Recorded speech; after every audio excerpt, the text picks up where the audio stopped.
In lesson 2, we're going to look at how to multiply and divide rational expressions. And then in the next lesson following this, we will learn how to add and subtract rational expressions. It's actually easier to multiply and divide rational expressions and fractions. So that's why we do that before we do addition and subtraction. So if you recall, we did learn how to multiply fractions back in Unit 1. So as a refresher, the first thing I'm going to do is I'm going to look at this as I can multiply across the top and then multiply across the bottom, and I would get 6 over 14, which would then create a fraction that's not in simplest form. So before I actually multiply across the top, multiply across the bottom, what I'm going to do is I'm going to look for anything that I can reduce from the top and the bottom. So you can reduce the top and bottom first, or the numerators and denominators first. So if you look, I have 6 and 1, 7 and 2. 2 and 6 have a common factor, and I can take out a 2. So if I take out a 2, 6 divided by 2 is 3. 2 divided by 2 is just 1. So now when I multiply across the top and bottom, so 3 times 1 gives me 3. 7 times 1 gives me 7. My fraction's already reduced. So this is just going to make your simplification a little bit easier in the end, especially when we get to variables. So I'm going to say your steps are always going to be to reduce the top and bottom, so factor, cancel out any common factors that you can. And then your second step is going to be to multiply whatever's left on top, so multiply across the top. And then you're going to multiply across the bottom.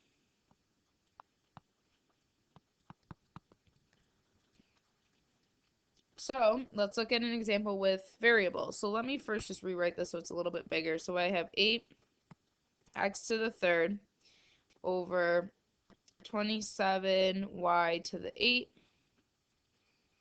times 9y to the third over 12x squared. So we're going to look for any common factors. So when I look at 8 and 12 right away, I see that 4 goes into both of those. So I'm going to go ahead and divide both of those by 4. So here I'll be left with 2. Here I'll be left with a 3. And then I have x's. So I have x to the third divided by x squared. These two x's down here will cancel with 2 up here. So I would be left with an x to the first up top. Remember too, when you divide variables, you subtract the exponents. So x to the third divided by x squared is really subtract the exponents, 3 minus 2. Then I can move to the 9, and I see 9 and 27 have a common factor of 9. So I can divide both of those by 9. Here I'll get 3, here I'll get 1. And then here I'm going to have y to the third and y to the 8 on the bottom. So those 3 y's will cancel with 3 down here, leaving me with a y to the 5 in the bottom. So now we can go ahead, we can multiply across the top. So we have 2 times x to the first times 1, so it's just going to be 2x. And then on the bottom, multiply, we have 3 times 3, so I have 9, and then y to the 5. And then that's it.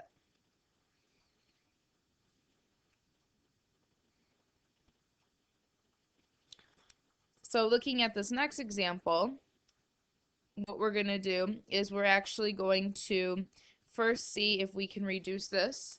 So when you look at reducing the top and bottom, now we're going to go back to lesson 1 stuff where in order to reduce things from top and bottom, we have to first factor. So I'm going to go ahead and factor this first numerator here. And it looks like I can pull out a GCF of 2y. So I'll be left with a y minus 2.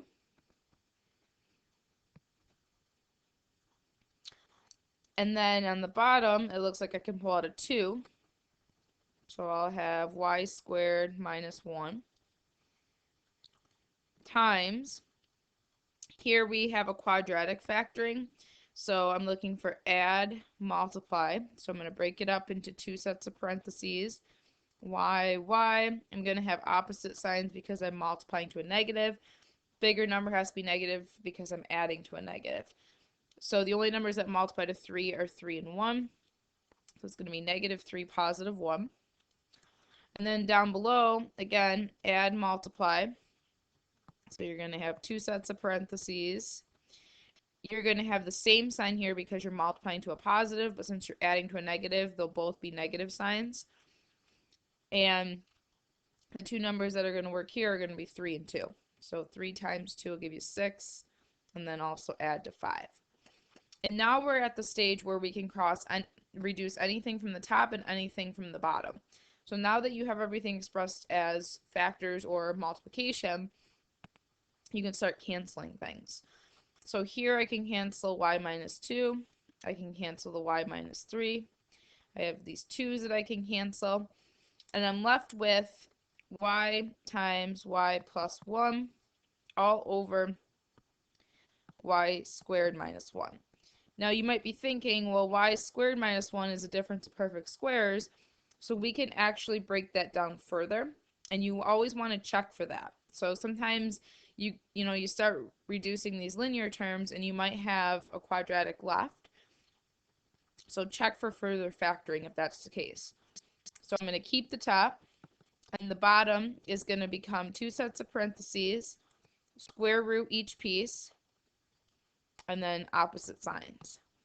And then that's going to allow us to cancel that piece out.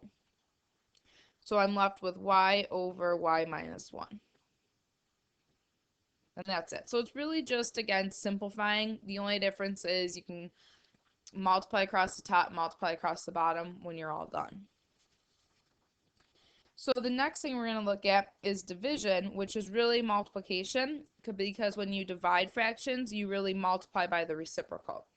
So dividing really means multiply by the reciprocal. So reciprocal means flip the fraction. So another way to remember this is the phrase keep,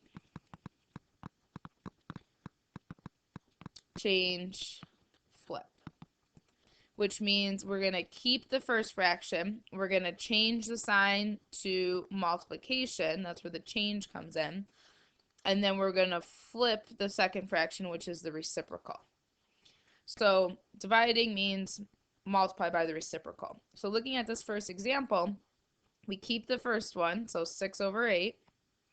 We change the sign to multiplication.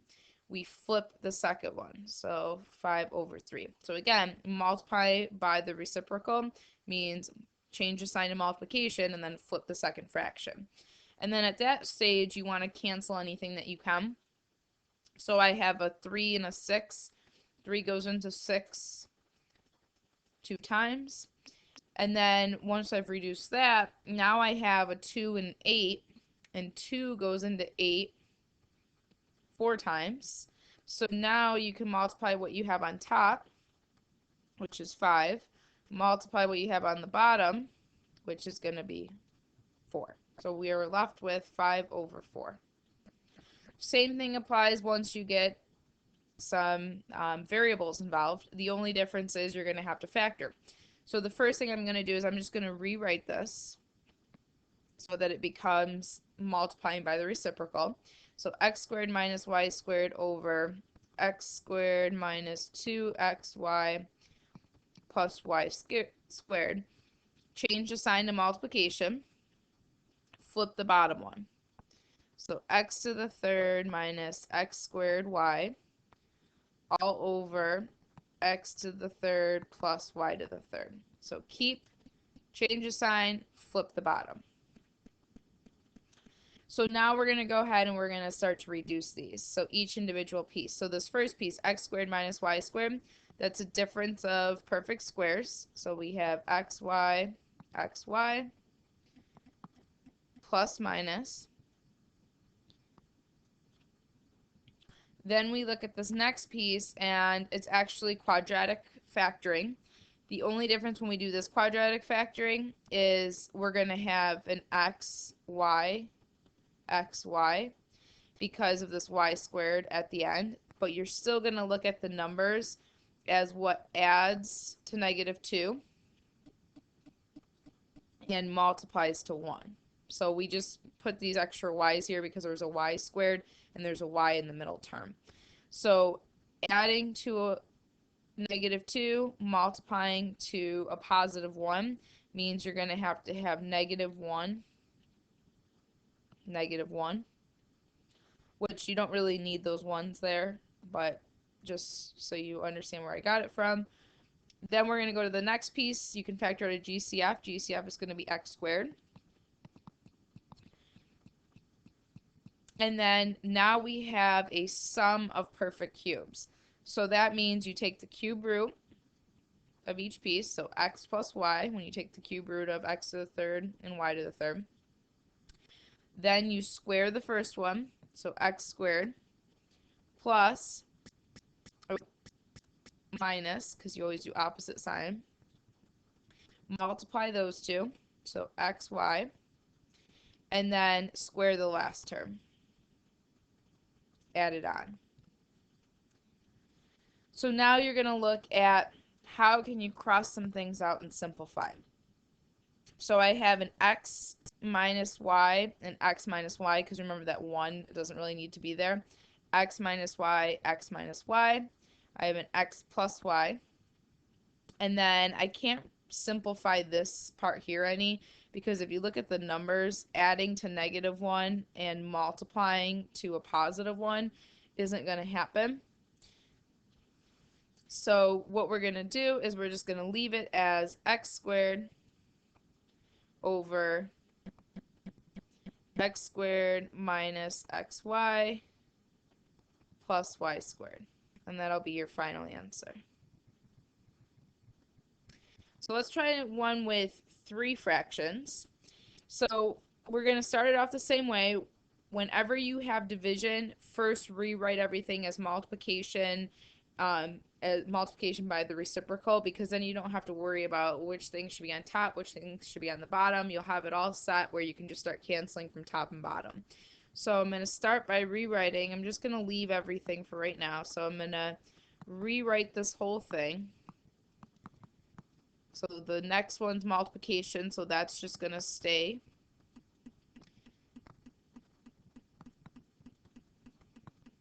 And then the last one's division, so that means I need to change the sign of multiplication and flip it. So a squared plus 2a minus 8 goes on top. A squared minus 3a minus 10 goes on the bottom. And now we're going to just factor each individual piece if we can, and then we'll start reducing top and bottom, and then multiply across the top, multiply across the bottom.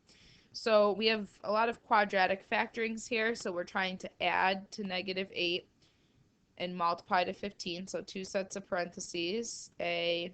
We're going to have the same sign because we're multiplying to a positive, and we're adding to a negative, so that means we have to have both negative signs, and your numbers that are going to work here are going to be 3 and 5.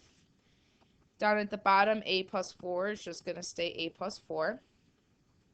A plus 2 on top. And then here I'm adding and multiplying.